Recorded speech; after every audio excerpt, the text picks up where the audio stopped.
कारण आज काही वेळातच छगन भुजबळ असतील, इतर सगळे ओबीसीचे मोठे नेते या ठिकाणी आंदोलनाच्या ठिकाणी येत आहेत आणि याच नेत्यांनी काल मुंबईमध्ये मुख्यमंत्री असतील सर्वांची भेट घेतली, त्यावर साधक बाधक चर्चा झालेली आहे आणि या ठिकाणी येऊन भुजबळ नेमकं काय या ठिकाणी या दोन उपोषणकर्त्यांचं समाधान करतात हे पाहणं महत्त्वाचं आहे। त्यांचे समाधान झालं तरच हे उपोषण थांबेल, नाही तर यांचं समाधान झालं नाही तर हे उपोषण असंच चालेल, असं दोन्ही उपोषणकर्त्याचा ठाम निर्धार आहे। आता भुजबळ या ठिकाणी येत आहेत, हे काही साधी गोष्ट नाही आहे। भुजबळ या ठिकाणी येत आहे, ओबीसींना अजून बळ भेटणार आहे का, हाकेलच्या उपोषणाला भुजबळांचं बळ भेटणार आहे का, या सगळ्या प्रश्नांची उत्तर आपण समजून घेण्याचा प्रयत्न करूया। मी आधी लक्ष्मण हाके सरांकडे जातो, त्यानंतर वाघमारे सरांकडे जातो। हाके सर, आज भुजबळ इथं येत आहेत, ही साधी गोष्ट नाही आहे। आंदोलनाला बळ देण्यासाठी भुजबळ इथं येतील, आंदोलनाला बळ भेटेल का आणि एक विश्वास निर्माण होईल का ओबीसी समाजाच्या मनामध्ये? ओबीसींच्या मनामध्ये हाकेंना बळापेक्षा ओबीसींच्या मनामध्ये विश्वास निर्माण होणं खूप आवश्यक आहे। बीडमध्ये ज्यावेळी काही घटना घडल्या होत्या त्यावेळी भुजबळ साहेबांनी भेट दिल्यानंतर थोडासा ओबीसी बांधव सावरला होता। मग आत्तासुद्धा आमची त्यांनी जर काही आश्वासक आणि ओबीसींच्या या मागण्यांसंदर्भात मायबाप सरकारचं काय म्हणणं आहे हे मांडावं, त्यामुळे निश्चित मनोबळ वाढायला ओबीसी बांधवांचं फायदा होणार आहे। तुमच्या हाकेला भुजबळांचं बळ आहे? आता माझ्या हाकेला म्हणण्यापेक्षा भुजबळ साहेब नेहमीच ओबीसींच्या प्रश्नावरती आवाज उठवत आलेले, ठाम भूमिका घेत आलेले, त्यामुळे हाकेंच्या आव्हानापेक्षा ओबीसीच्या आव्हानाला भुजबळ साहेब किंवा सरकारचा प्रतिसाद आहे असं म्हणता येईल। पण आता छगन भुजबळ असेल, त्यांच्यासोबत 5 ते 7 मातब्बर ओबीसीचे नेते या ठिकाणी येत आहेत, ही एकवटलेली ताकद कसं बघता तुम्ही?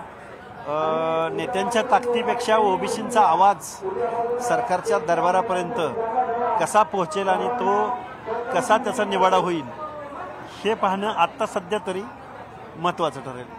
नेते तर एक झालेले दिसतंय मला, समाजामध्ये ही एकी उतरणं फार महत्त्वाचं, ओबीसी समाजामध्ये सगळ्या।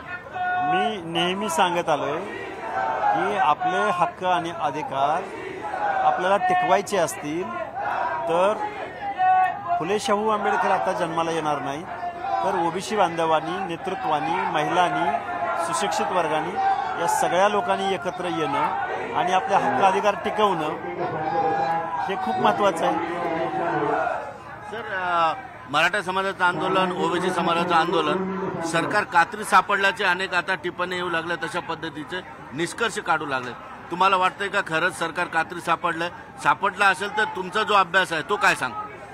सरकार कात्रीत सापडलेलं नाही, सरकार निवडणुकांचे परिणाम डोळ्यासमोर ठेवून वागतंय। सरकार फॅक्ट आणि फॅक्च्युअलपासून म्हणजे संविधानिक तत्वापासून दूर पळतंय। जे संविधानामध्ये आहे, जे कायदेशीर आहे, जे आरक्षणासंदर्भात रूल्स अँड रेग्युलेशन्स आहेत त्या पाळल्या तर कात्रीत सापडायचा संबंध काय येतो? म्हणजे नियमाचं पालन केलं तर अडचण येणार? संविधानावर चालतंय ना सर्व, कुणाच्या हेकेखोरीवर, कुणाच्या आडेलतट्टू भूमिकेमुळे जर सरकार चालत असेल तर सरकार कात्रीत सापडणार। आडेलतट्टू भूमिका त्यांना कायदेशीररित्या समजावून सांगा ना की ओबीसी आरक्षण म्हणजे काय आहे। मराठा समाजाचं तरुणांमध्ये बेरोजगारी आहे, त्यांना ओबीसी मधून आरक्षण मिळाल्यावर आपलं भलं होणार आहे असं कोण सांगत असेल तर ती सरकारची नैतिक जिम्मेदारी आहे की त्या बांधवांना की बाबा आरक्षण हे कुणासाठी दिलंय, का दिलं गेलंय, आणि आरक्षण म्हणजे तुमचा गरिबी हटवचा प्रोग्राम नाही तर तुमच्यासाठी या योजना आम्ही आणत आहोत, ही सरकारची जिम्मेदारी आहे ना। यावरती काम करत नाही सरकार, सरकार स्वतःच संकट वडवून घेतंय अंगावरती।